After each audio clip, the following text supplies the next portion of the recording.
So ayun, Monday na naman.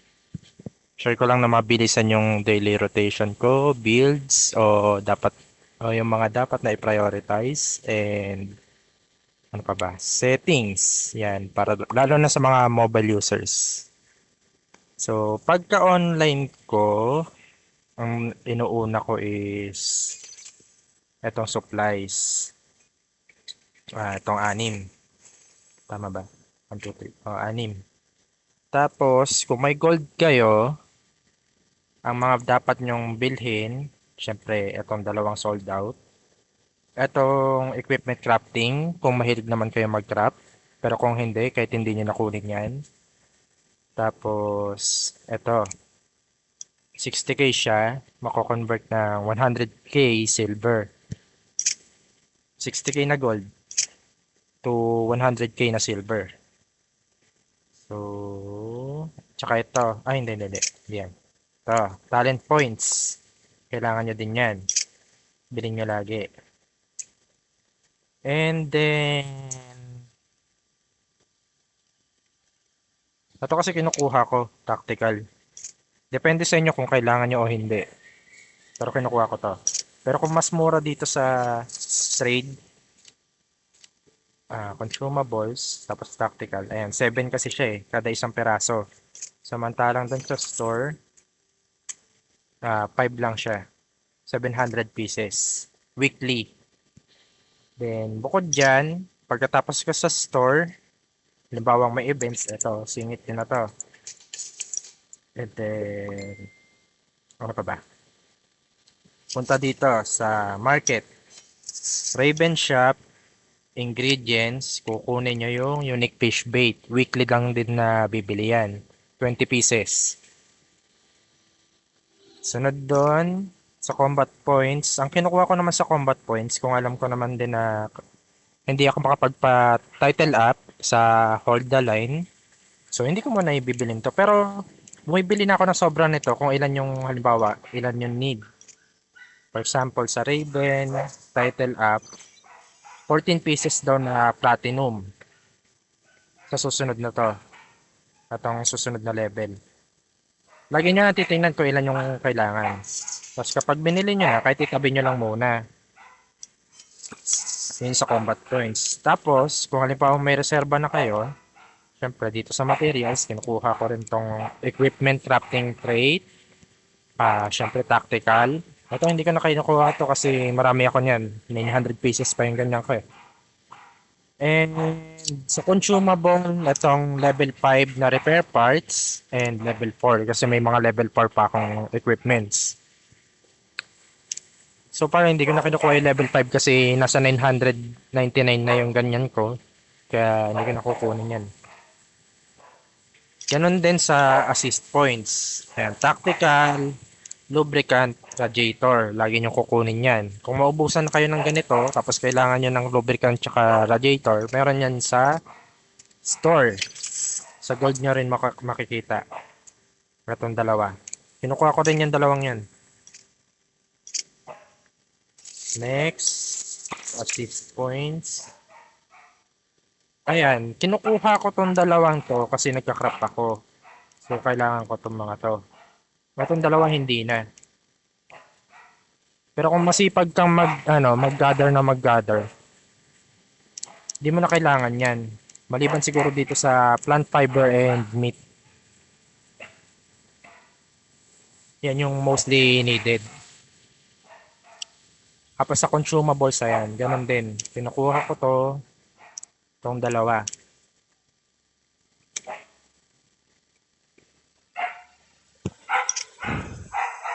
After that, ano pa bang dapat?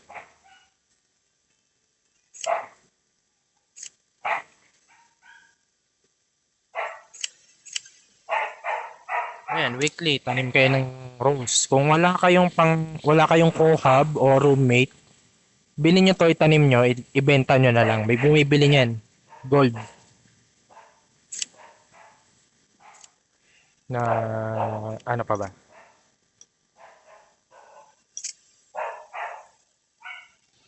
Training camp, wala na nakuha ko na yung mga nandito.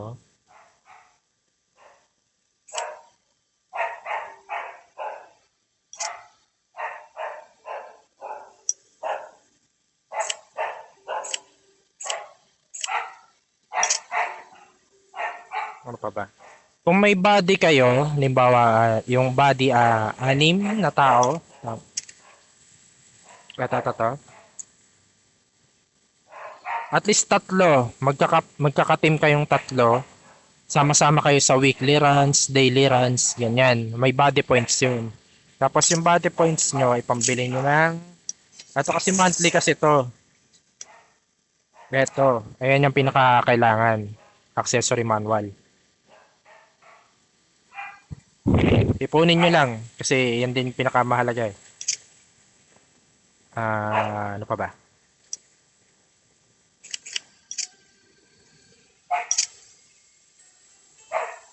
Ayan, settings muna, settings.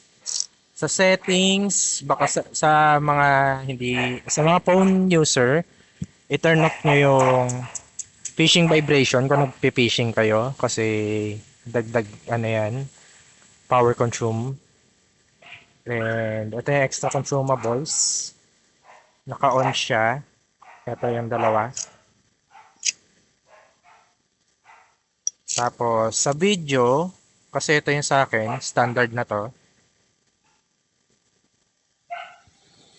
Ihakay ko to. Hindi.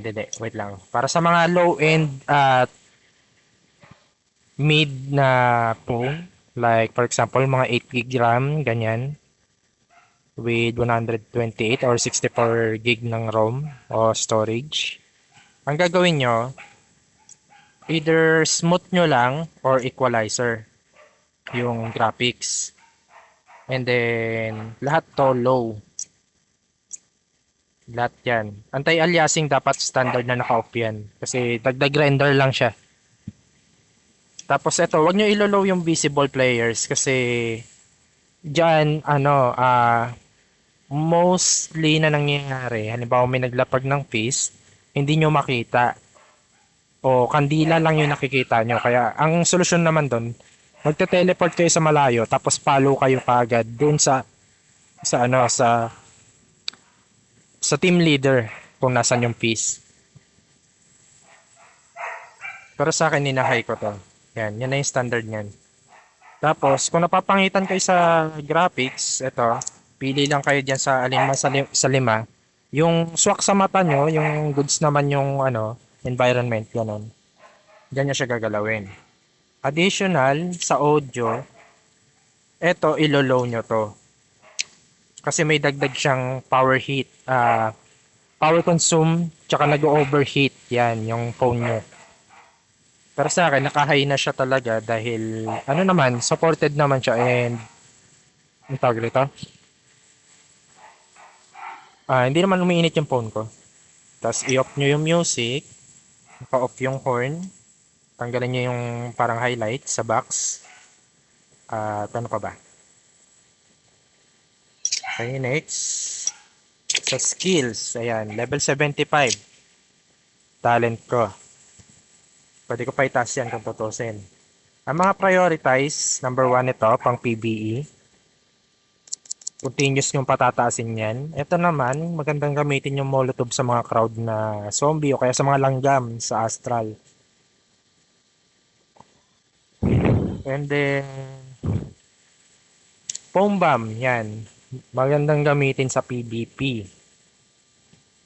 Kung hindi naman yan, pwedeng Chaos Bomb para dun sa mga naka-shield, SVD, ganyan, para mawala yung tutok nila. Para bang pampabaliw, ganon. Pwede rin naman ito, stun grenade.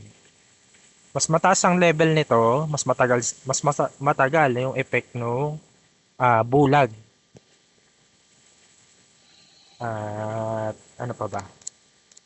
Depende sa inyo kung ano yung mga gusto nyo pataasin para lang din tumaas yung talent level nyo. So ito yung sa akin. Then device, continuous yung patataasin. Healing device. Itong flamethrower, auto turret, ayan, yung tatlo. Ito ginagamit ko yung simple mine sa PvP. Ito naman, pwedeng sa zombies, o kaya sa mga tumatakbong mga aso na zombie, ganun. Pangpabagal. Sa passive, ayan, armor piercing, continuous na pinatataas yan, o pinale-level up. Tapos damage. Yung iba dito, pwede nyong i-max kasi gaya nito, ayan, naka-max level hanggang 10 lang. Ito din. Hindi. Ito, energy. Ayan, kailangan nyo din palang pataasin to. Kailangan yan para pagka nag-i-sprint, o kaya nagtatumbling, slide, ganyan. Para dun yan.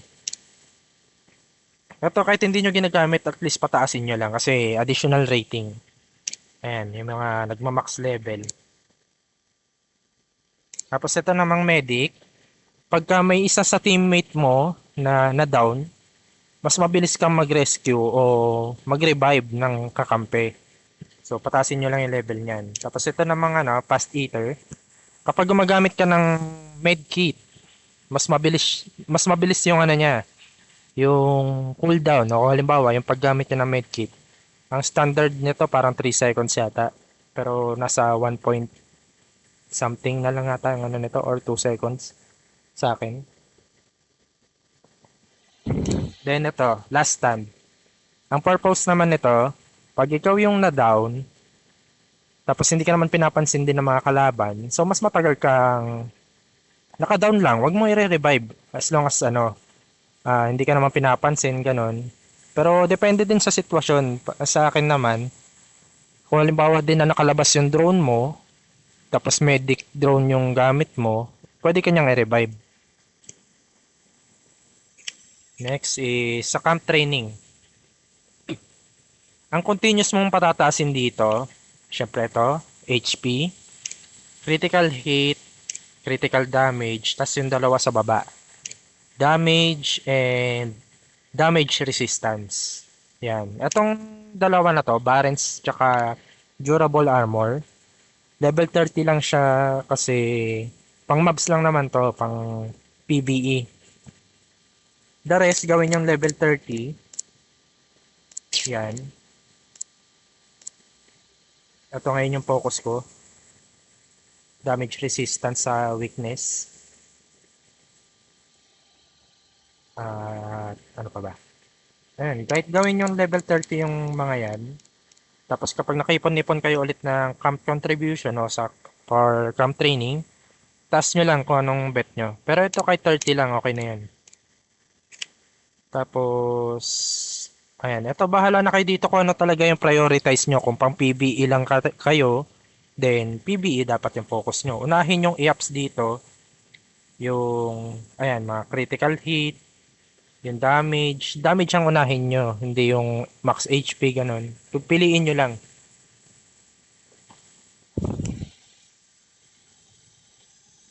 Apat na lang, magle-level 3 na yung PvP ko. Sunod, expertise. Ayan, hayaan nyo muna si Kagome dyan. Hindi ako naka-open na. Wait lang. Hello, hello, hello. Naka-recording. Wait lang. Yun. Sa isa-isayin naman natin to expertise. Ang gamit ko is Gatling for PBE. Ito yung mga kahit screenshot nyo na lang, gayahin nyo na lang din. Or depende sa inyo kung anong gusto nyo pataasin dyan. 62 naman kasi yung points ko. Basta yun, magpataas lang kayo dito lagi ng skill para sa talent level. Pag tumataas ang talent level, nagpa-plus 1 yan dito sa expertise. So, ito yung sa Gatling ko. Yan. Next is GL. Wait lang, nakaupo kasi ako eh. Next, GL. Yan siya. Hindi, isa-isahin ko na nga lang para sure. So, sa Gatling, armor piercing tsaka armor, nakataas sa akin. Critical hit para sa sa main weapon. And then armor. Kapag naglaland ka ng critical hit sa kalaban. Tapos critical damage para sa main weapon. So plus 32%. Then next is Ito, kapag nakaka-score ka daw ng critical hit sa main weapon mo, nagre-refill siya ng additional ammo sa main weapon. So, halimbawa, yung Bison natin is 71 yung capacity ng reloading. May possible na sa susunod na reload mo, magiging, ano tawag dito? Hindi pala. Mali pala ako naintindi. Dito yata yun. Ayan, ito nga yun. Magazine limit. Sa main weapon. Pero ito kasi, kahit hindi ka na mag-reload, ano yun? Ang nangyayari kasi sa akin kapag nagre-reload, nagiging 81 eh. Nalilito tuloy ako. Ito yun, yung pagka magre-reload ka. Pero ito, automatic siya nagre-refill pala. Yun. Nalito-lito na ako. Tapos ito naman, critical hit para sa machine gun, sa Gatling. Then, syempre kailangan yan, skill strength, para mas malakas yung burst. Tapos, ayan, armor. Kapag nag-reach daw siya ng 0 o nawalan ka na ng armor, may additional siya ng, para ka pa rin may armor ng, within 10 seconds. Habang nakikipagsabayan ka. Okay, next. Sa GL.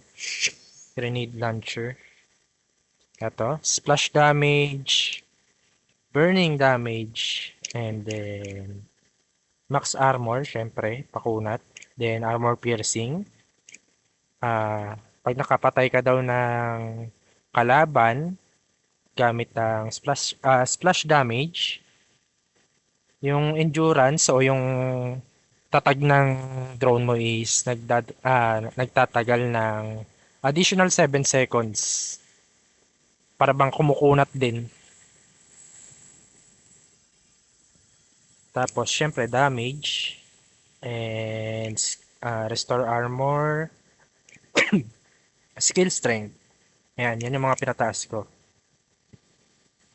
Ito, kapag nakapatay ka daw ng kalaban within AoE o splash damage ng GL mo, may additional na isang bala. So, nagre-regenerate siya automatically. Sunod sa bayot. Ayan, maraming nakabayot sa atin. Ito lang ang mga prioritize nyo dyan. Armor upgrading. Tapos, damage, syempre. Tapos ito, kailangan nyo to. Increase drone max HP and flight time. So, mas matagal siyang nakalabas kaysa sa usual niyang, tawag dito, standard time na nakalabas yung drone. Pag mas matagal nakalabas yung drone, syempre, halimbawang may isang na-down, halimbawang ikaw, tapos nakataas yung level nito, plus sa skill, yung sa passive, itong sinasabi kong last stand, pwede kanyang buhayin kapag may chance. Yun nga lang kung minsan talaga baliw-baliw din yung drone natin eh. Pero useful to. Skill strength, syempre, para sa heal. And then, ito, healing effect. Sa drone, damage and max armor.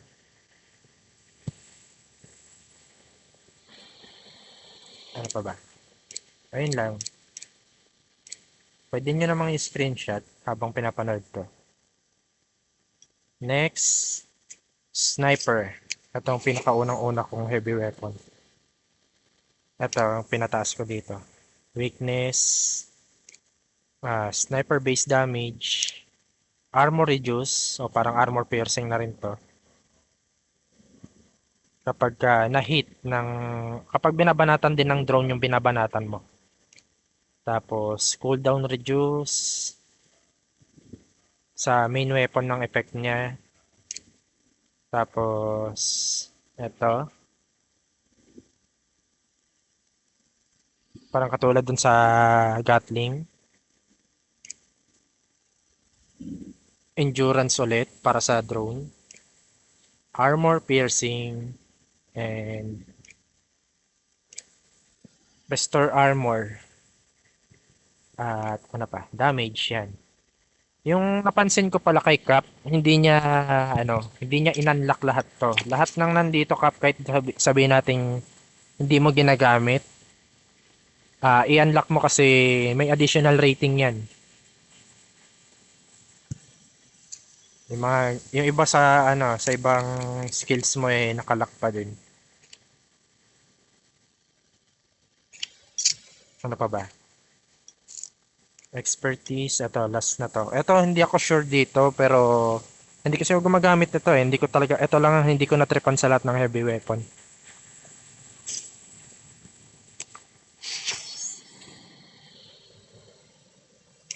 Ayan, impact damage, ito yata yung melee niya.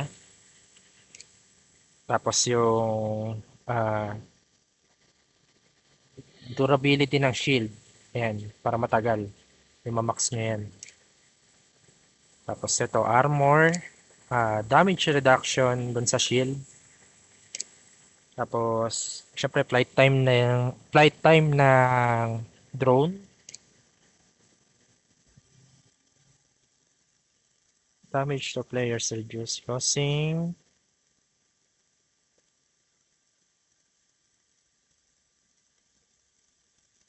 Okay din to.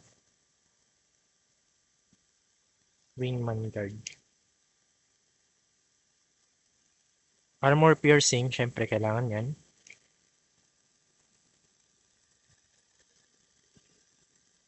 Maganda naman pala mga benefits nito. Basta in-ups ko lang to kanina eh. Hindi ko siya masyadong pinansin kasi hindi ko naman ginagamit to. Damage. Ayan. Check nyo na lang din siya, lalo na sa mga talagang gumagamit ng gun shield. Try nyo na lang itanong. Pero eto, so far para sa akin goods na to. Siguro kung ma-experience ko na ako yung gagamit nito, dun ko malalaman kung ano bang babaguhin dito. Magkano lang naman reset? 1,000. Ay, kung ano na napipindot ko. Switch and then quick boy.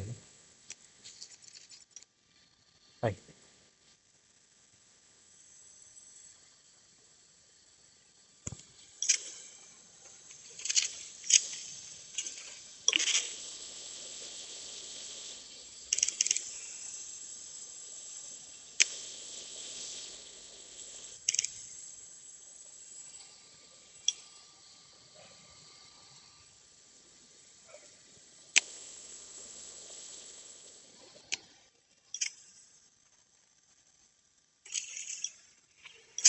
Ano pa bang pwede kong i-audition dito?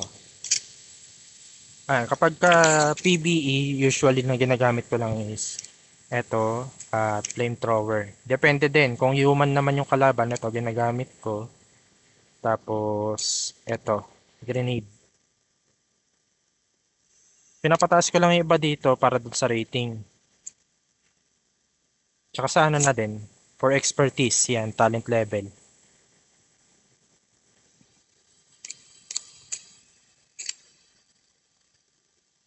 Tapos, ito, yung mano-mano mong i-set, yung sa tactic. Ano pa bang nakakaligtaan ko?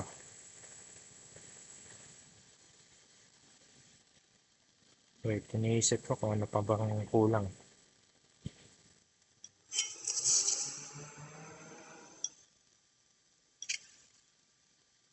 So, kung may nakalimutan ako or may concern kayo, just ask me kung ano man yun. Willing naman tayong tumulong dyan.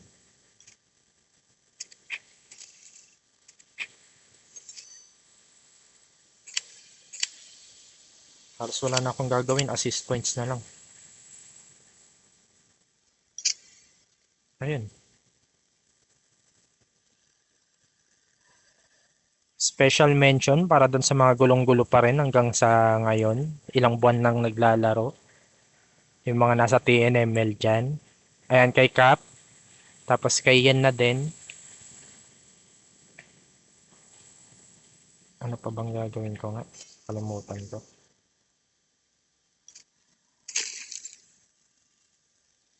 Ito yung stats ko sa mga curious sa akin. Hindi naman ako malakas. 1-2 lang yung damage ko. Wala akong food box eh. Wala. 1-2 ang damage. Max armor. Tapos, ay. Ayan lang siya.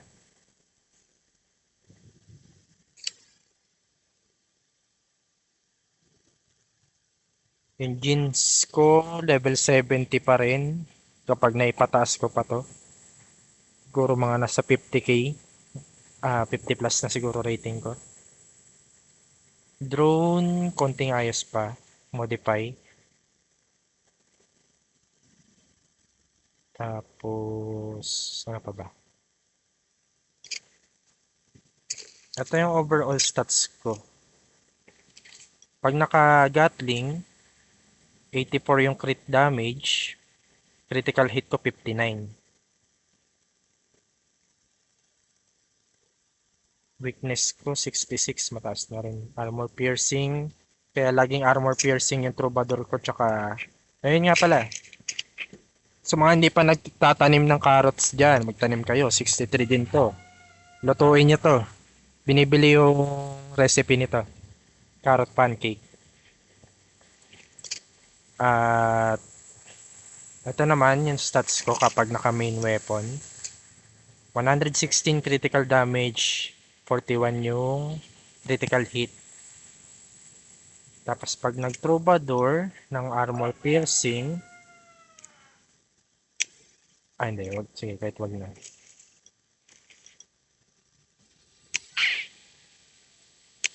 Plus, ano nga to? Kalimutan ko na paano makita yan.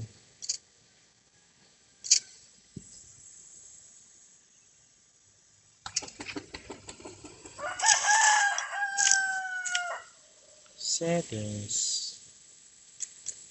Low natin ito mga to.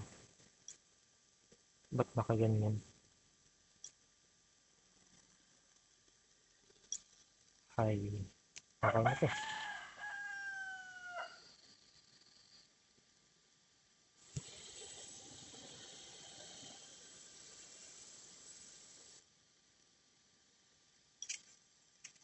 Magre-reinstall ako kasi dumilim yung sa akin.